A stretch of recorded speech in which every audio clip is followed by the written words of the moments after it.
आहे. मग सोनम वांगचुकांना हे सांगायचे का की ते संविधानापेक्षा मोठे आहेत, देशामध्ये आक्रमकता आणून ह्या सगळ्या गोष्टी का केल्या चालल्यात, तर युवकांना भावनिक आधार बनवला चाललाय.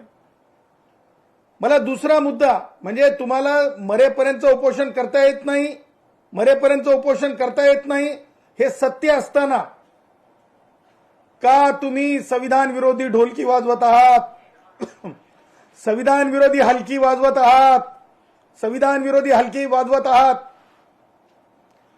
दुसरा मुद्दा, भारताच्या संविधानानं निर्मित सीबीआय, सीबीआयवर भरोसा नाही का सोनम वांगचुकचा? मला सांगा. त्याचबरोबर मला या निमित्ताने विचारायचंय, आता काय राज ठाकरेला सोनम वांगचुकला तपास अधिकारी करायचंय का?